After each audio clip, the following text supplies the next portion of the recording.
Hello, my beautiful son. Hello, Ethan. So this is the first official part of your video series just for you. So this is, I'm going to focus and talk today about the first year of your life, and also before you were born, before you were conceived, when I met your mother, show you some pictures, and so let's get going. Oh, one thing. So it's another week and a half's gone by, and still I have no contact from your mum. Absolutely nothing. She won't talk to me. I don't know the reasons why. She obviously has her reasons. I accept that she's doing this, even though it really hurts me, and I'm upset about it. But I can do nothing about it. So what I've said to her is, actually, your child support money, I'm now going to put here on this cryptocurrency wallet for when you're older. This is a measure that I felt that I had to do to try and get to stand the best chance of being in contact with you. Now, she hasn't responded to it or anything, but if she's not letting me have any contact with you, not see you, not speak to you, nothing, then the money I'm giving, I would like to put and invest for you, where it will only gain quite a lot, because I'll invest in cryptocurrencies like Bitcoin, like Ethereum. So with this cryptocurrency, then it'll be really good for your future. All I was asking was to have a call for 10 minutes a week with you, just a regular call with you. And this is what made her just, I was saying all the time, I want the call, I want to talk to you. I've done this in the past, but every now and again, and 9 times out of 10, I don't get a reply, or she ignores it, or whatever. I don't feel bad about her doing this. I just feel really sad that she's putting this distance between me and you for no reason.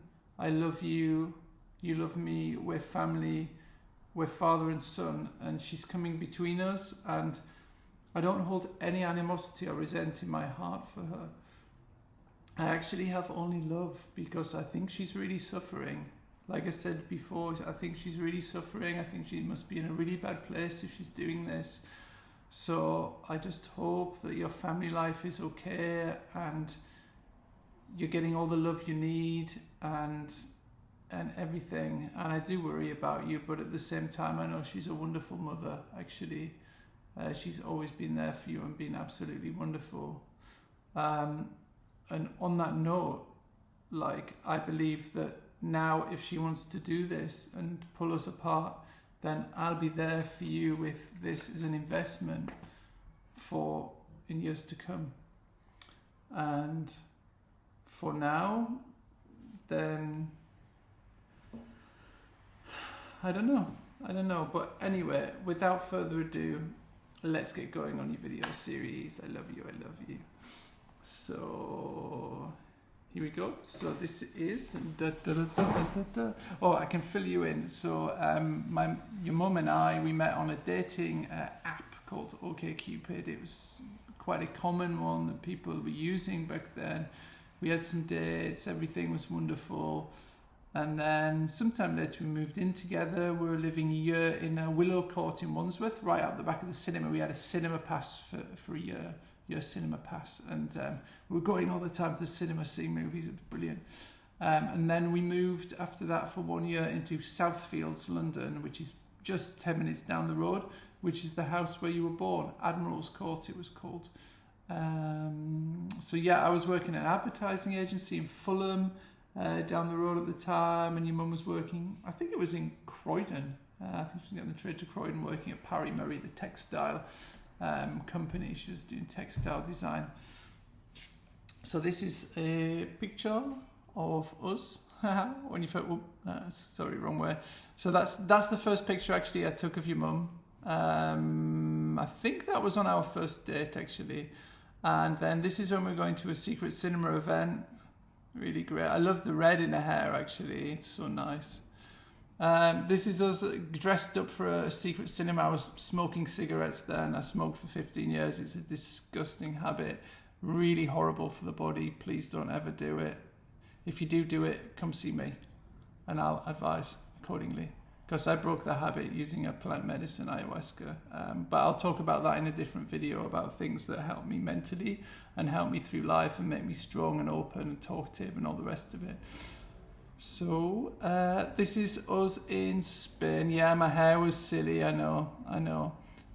This was us out at a restaurant in Spain. I love I came across this picture. I love this picture of your mum with the hat, so I just thought I'd throw that in. That was us. I think we're going to see Kings of Leon that day. Or we might have been at a festival, Kings of Leon being a band. That's the cool picture at a secret cinema event of your mum and Pete. This was us in Barcelona, Sagrada Familia. This is a big cathedral. It's an amazing building. That's us outside. This was when she was pregnant with you and we're going to the class. This was about breastfeeding. It's a silly one. And there you are inside, getting bigger and bigger by the day. And this was the day before you came. Now you were really premature. There was a problem with the umbilical cord and you weren't getting the right nutrition through the umbilical cord. So you were really weak and you were born 4 pounds and some ounces, really weeks and weeks early. And yeah, it was touch and go. That was the day before your mum went into the hospital. And this is when, after I got there for the birth, your mum got the induced in the back, which is the painkiller, and then everything was better. Yeah, they actually sent me away the night before and your mum stayed in and induced her and they said, don't worry, nothing's going to happen till the next day, blah, blah, blah, blah, blah. Then I woke up at 7 a.m. and I saw, some missed calls. And they go, yeah, Mr. Fielden, you must come quickly. You know, your partner's in labour, Sarah's in labour. So got a taxi, rushed over to the hospital. And by that time she'd had the induction and she'd had some tough hours before that through the night, but it started really early. They said it wouldn't start so early. So, but, you know, I got there many hours before you were born. So I was there with your mum during the end of the birth process and then upon arrival. And that is you, the first picture of you, pretty small. I could just about hold you in the palm of my hand, pretty skinny.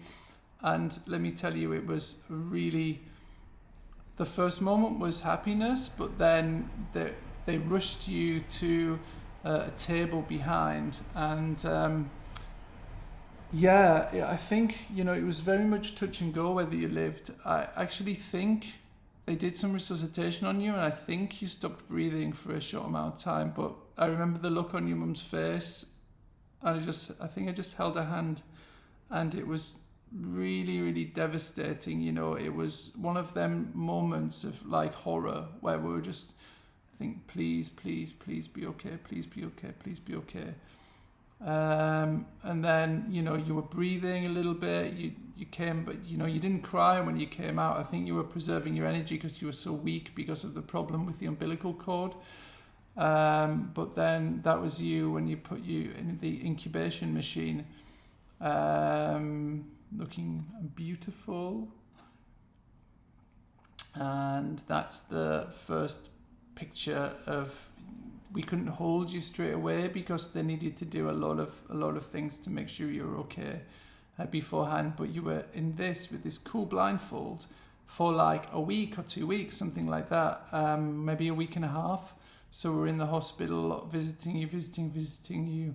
Occasionally we could get you out and hold you, but it was a very, very, very tough period, you know, mentally challenging, you know, just hoping you would pull through and be okay.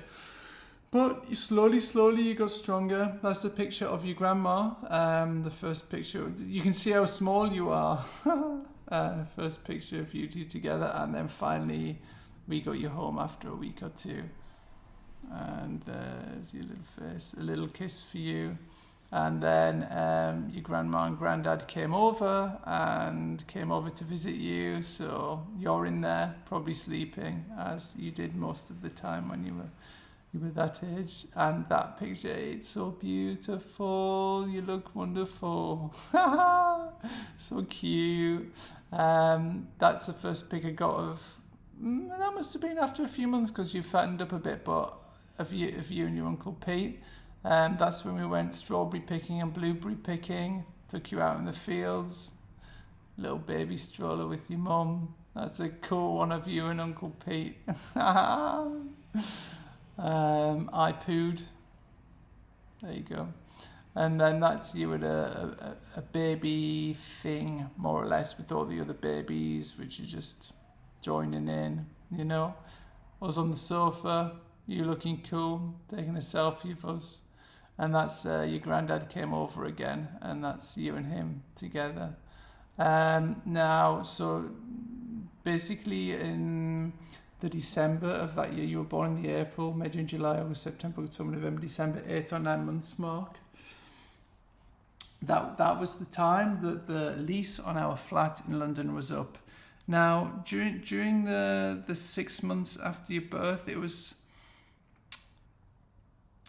Your mum and I just weren't seeing eye to eye. I didn't, both of us didn't really want to open up or talk about anything. Any of our problems, any of our troubles. We were both very closed people, and there was some arguments, and I think we both knew at that point that long term our connection, our relationship felt so broken that it was somehow never going to work. And for me, I was always thinking, of course I'll always provide for you. Of course, I'll always be there for you. And I would visit you all the time, every few weeks. I'd come down and see you down in Bournemouth. I'll actually, in the next video, will be like your childhood growing up as you get older. So every time I come down, I take pictures. So I'll put together a slideshow in the same way, and then take you through that before we go on to other videos. But I just want to be as comprehensive as possible and cover everything, just so you get to know me, and I can just be expressionate and talk to you, and I hope you really love that I'm doing this for you. I love doing this for you. I feel like this is a way for me to connect to you, not in person, but I don't know, it's almost a deeper connection by speaking to the essence of who you are, because I'm certain whenever you see this, it will mean a lot to you, and you'll see, I don't know what your mum's side of the family, I don't know how the dynamic is in the house, I mean, I know, your grandma was very angry at, your mum and I splitting up when you were so young, and rightly so, in a sense, but I think she's always been, I assume, I've never seen her for 10 years, but I assume she's extremely bitter still, and she was always a very reserved and quite a hard person, but it doesn't mean she doesn't love you deeply. I'm sure she does, and she's got a big heart, but I don't know what they say in the house about me, or what they, so maybe you've got this idea of me. I mean, you only know me from coming to visit you here and there. Your mum won't allow phone conversations or any constant contact. I guess maybe they've created a really negative picture of me and turned you against me, and they don't want cracks to show through. They want to keep this stuff. This is just speculation. This might not be true at all, but it could be this scenario. They've painted this picture of me in your mind, and for some reason you've turned against me or don't like me or whatever, but I love you deeply and I've always been there for you. I always support you, and you know, I'm trying to, I always want to be the perfect father to you in every way I can, and that is why I'm doing this video.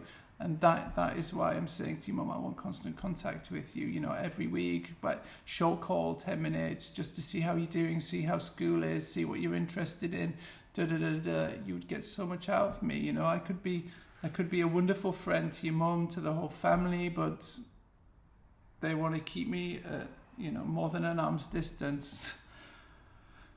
And that's their choice, I accept that. But on the flip side, I understand that then this kind of thing is necessary, so you know that I'm a good human being, I'm full of love, I am trying to be the best father I can to you with what I've got to work with right now. And what I've got to work with is basically going through this video route.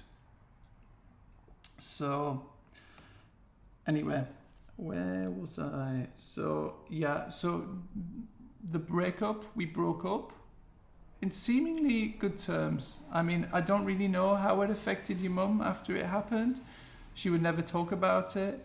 For me, I went through one or two, what year was that? That was 2010 now. So that was 2013. So I had at least 3 really difficult years, and a lot of it was there was definitely some kind of deep guilt there about, you know, the relationship not working out and not being there for you constantly as a father. But at the same time, there's no way, you know, you would have had a miserable life, I would have had a miserable life, and your mum would have had a miserable life if we're together, not seeing eye to eye, little cat, arguing, and just a really negative family household atmosphere. So for me, out of the love for you, I thought also that you living in Bournemouth is a beautiful place to live, much better than London. You by the sea, you've got a nice house, you've got a nice garden. I'll come down and visit you, I can provide for you, and you won't have this toxic atmosphere, how it would be when 2 parents were arguing and not seeing eye to eye, and this negativity, you know, because I think that would affect you badly mentally growing up, and that would be the last thing I want. Also, admittedly, perhaps a father figure, I mean, Pete's there, but he's not your father, I'm your father. Me not being there constantly could have negative mental impacts in some ways in your life, but if that's so, I will do everything in my power to be there to serve you and to honor you and to do whatever it takes to be the best for you, to be there in your future, to support you, to love you, to encourage you in every way. And I mean that from the bottom of my heart, openly. So it happened, and this is actually, let me see. Yeah, so that was that was the first time I came down. You were being super naughty. This was like a week after your mum moved out of London. I found a place which was in just with an elderly lady and her son down the road in Wandsworth. I lived there for a few years, just trying to sort my life out and get my head in a better place, because it was a very difficult time for me, as I'm sure it was for your mum. And that's a picture of us. And then shortly after that, it was your first birthday. So this is for the first 3 years, I think it was, or 3 or 4. We got like your hand and footprints done with paint on plates at this cafe in Bournemouth. So when I come down, we do that, and it was awesome. And that's how cute you were. Your little teeth coming through at the bottom. Ah, you're so cute. That's a beautiful picture. And then I think that was on your first, that was probably on your first birthday as well. So my hair was stupid, wasn't it? I used to dye it. It was like, I started seeing some greys, and, the fear of getting old, like, oh God, I can't get old. Just dark, put the dark on, pretend I'm not getting old. You know, the whole thing is to do it, you know, fear of death. And getting old, it comes wisdom. If it doesn't come wisdom, there comes insane fear. So choose wisdom or fear.